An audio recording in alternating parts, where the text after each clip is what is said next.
The Bible was written thousands of years before modern science even existed, yet it contains scientific facts that humanity only discovered centuries later. You're going to be shocked when you see how accurately ancient biblical writers describe scientific principles that wouldn't be understood by mainstream science for another 2,000 years. What I'm about to show you will challenge everything you thought you knew about the relationship between faith and science. We're talking about precise descriptions of the water cycle, the spherical shape of Earth, the expansion of the universe, and even principles of modern medicine that saved countless lives once doctors finally caught up to what the Bible had been saying all along. But here's what's really incredible about this. These weren't lucky guesses or vague statements that could be interpreted multiple ways. These were specific, detailed descriptions of natural phenomena written by people who had no telescopes, no microscopes, and no scientific method as we know it today. Yet somehow they got it exactly right. I've spent months researching this topic, diving deep into both ancient texts and modern scientific discoveries, and what I found will blow your mind. We're going to cover 12 major scientific facts that the Bible revealed long before science caught up. And by the end of this video, you'll understand why even skeptical scientists have had to acknowledge the remarkable accuracy of these ancient writings. Let's start with something that seems simple but was actually revolutionary for its time. The Bible describes Earth as round, not flat, in the book of Isaiah, chapter 40, verse 22, where it says, "God sits above the circle of the earth." Now, this might not seem groundbreaking to you and me, but remember that this was written around 700 BC, when most civilizations believed the earth was flat. The ancient Egyptians thought the earth was flat and rectangular. The Babylonians believed it was a flat disk floating on water. Even the ancient Greeks didn't widely accept a spherical earth until philosophers like Pythagoras and later Aristotle proposed the idea around 500 BC. Yet here was the Bible written even earlier, correctly describing our planet's shape. But it gets even more specific than that. The Hebrew word used in this passage is chug, which doesn't just mean circle in a flat sense. It specifically refers to a sphere or something with curvature in 3 dimensions. This wasn't just saying the Earth looks round from above like a coin. It was describing the actual spherical nature of our planet with precision that wouldn't be proven scientifically until much later. Moving from the shape of Earth to what holds it in place, we find another stunning example. Job chapter 26 verse 7 states that God hangs the earth on nothing. Think about how revolutionary this statement was for ancient people. Every civilization around them had elaborate myths about what supported the earth. The Hindus believed it sat on the back of elephants standing on a giant turtle. The Norse thought it was held up by a great tree. The Greeks imagined Atlas holding up the heavens. Yet here in Job, one of the oldest books in the Bible, we find a perfect description of Earth floating freely in space, suspended by gravitational forces that wouldn't be understood until Isaac Newton developed his laws of motion and universal gravitation in the 1600s. That's over 3,000 years after Job was written, yet the biblical description matches exactly what we now know to be true. The next scientific fact the Bible revealed ahead of its time involves the water cycle, and this one is particularly fascinating because it describes a process that was completely invisible to ancient observers. Ecclesiastes chapter 1 verse 7 explains that all rivers run into the sea, yet the sea never overflows, and the waters return to where the rivers began to flow again. This is a perfect description of evaporation, condensation, and precipitation. Ancient people could see rivers flowing into the ocean, but they had no way of understanding where all that water went or how it returned to start the cycle over again. They couldn't see water evaporating from the ocean surface, rising into the atmosphere, forming clouds, and falling as rain to feed the rivers again. Yet the Bible described this invisible process with complete accuracy thousands of years before meteorology existed as a science. Isaiah chapter 55 verse 10 takes this even further, explaining that rain and snow come down from heaven and do not return there without watering the earth and making it bring forth vegetation. This shows an understanding not just of the water cycle, but of its essential role in sustaining life on earth. Modern ecology has proven that this water cycle is indeed crucial for all terrestrial life, but ancient peoples had no way of knowing this systematic relationship between atmospheric water and biological systems. Perhaps even more remarkable is what the Bible reveals about the nature of the universe itself. Isaiah chapter 40 verse 22 doesn't just describe God sitting above the circle of the earth. It also says he stretches out the heavens like a curtain and spreads them out like a tent to dwell in.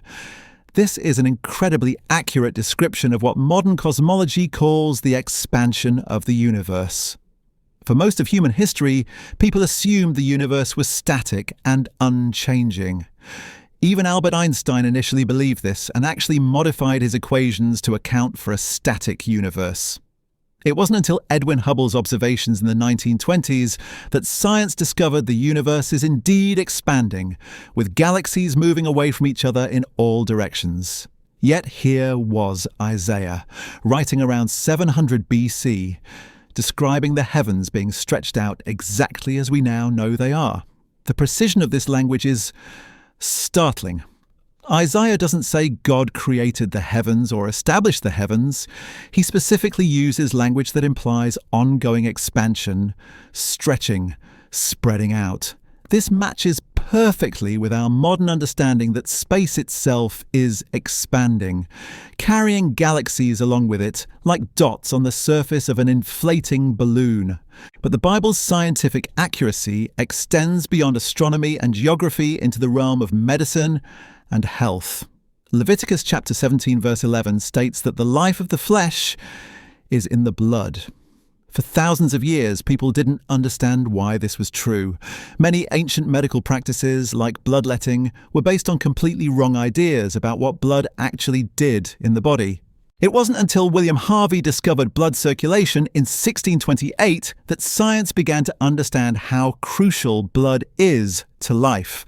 And it took even longer to discover that blood carries oxygen, nutrients, and immune cells throughout the body, literally sustaining every organ and tissue.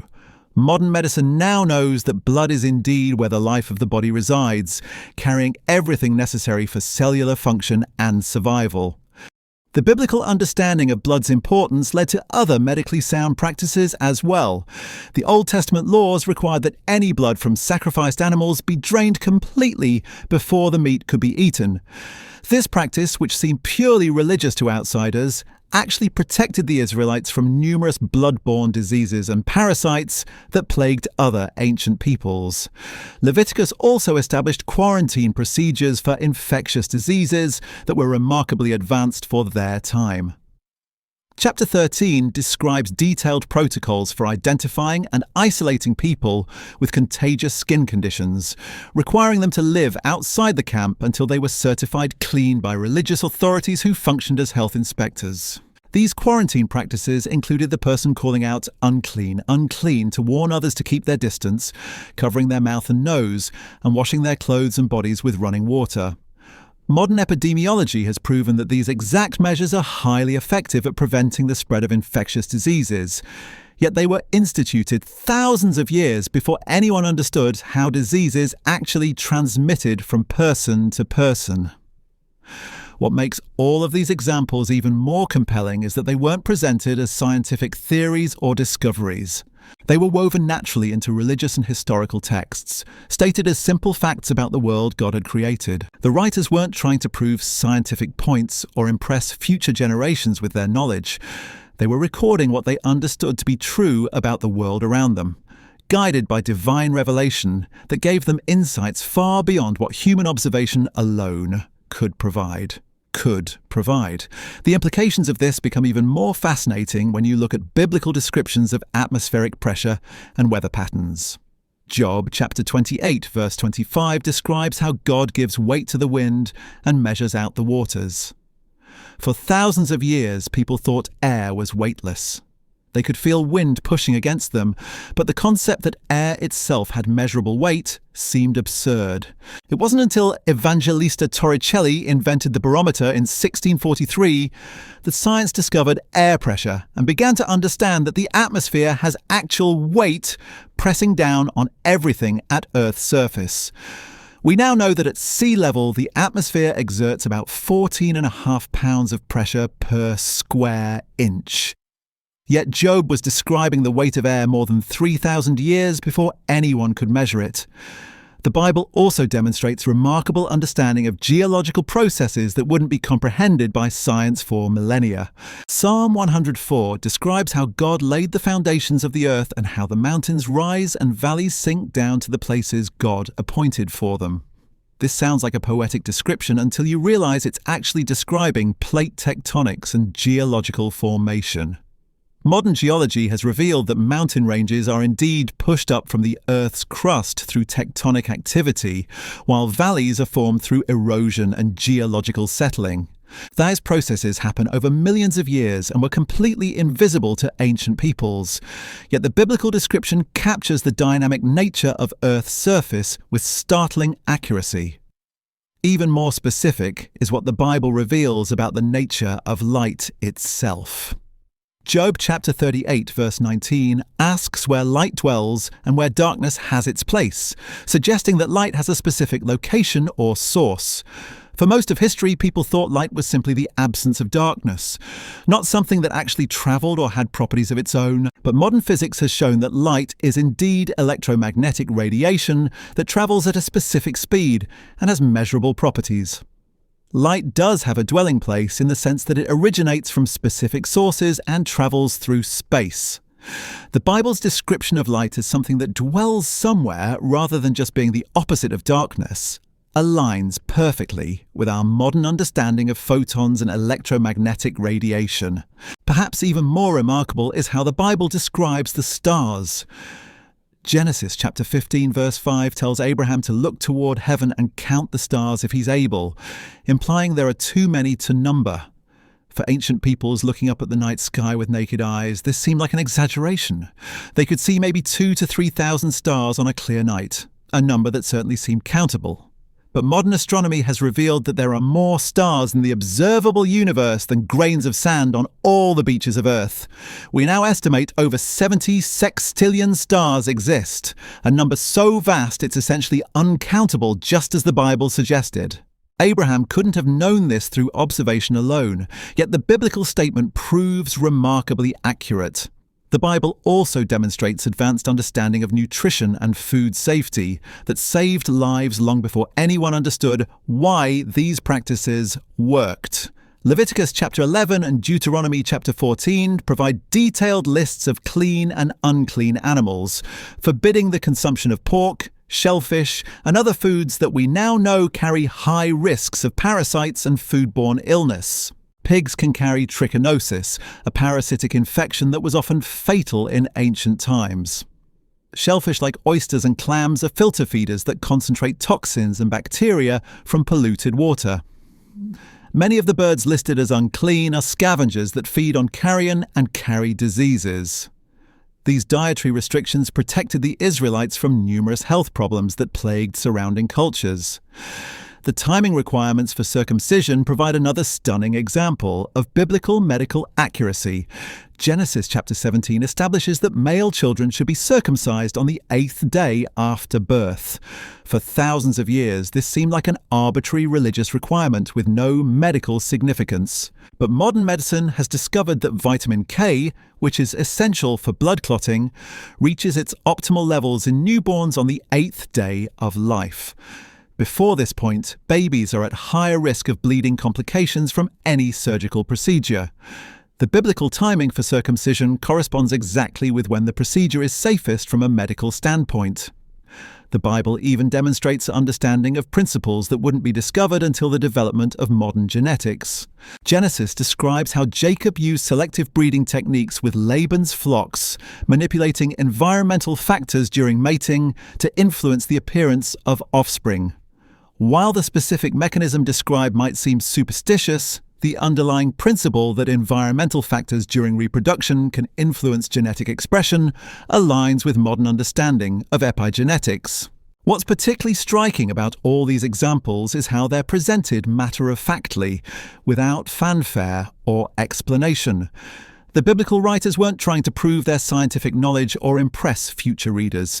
They simply recorded what they understood to be true about the natural world, often embedding profound scientific insights within historical narratives and religious instructions. This raises a fascinating question about the source of this knowledge.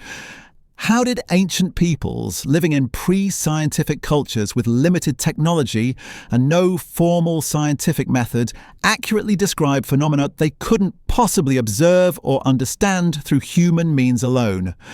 The consistency and accuracy of these descriptions across multiple books, written by different authors over centuries, suggests something far beyond coincidence or lucky guessing.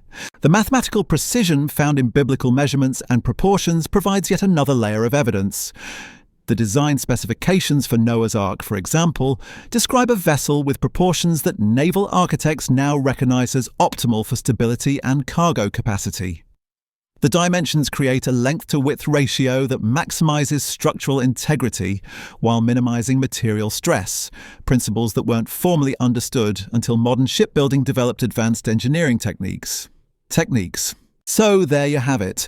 We've covered 12 remarkable examples of scientific knowledge that appeared in the Bible thousands of years before science caught up. From the spherical Earth and expanding universe to the water cycle and medical practices that saved countless lives, these weren't vague poetic statements that could be twisted to fit modern discoveries.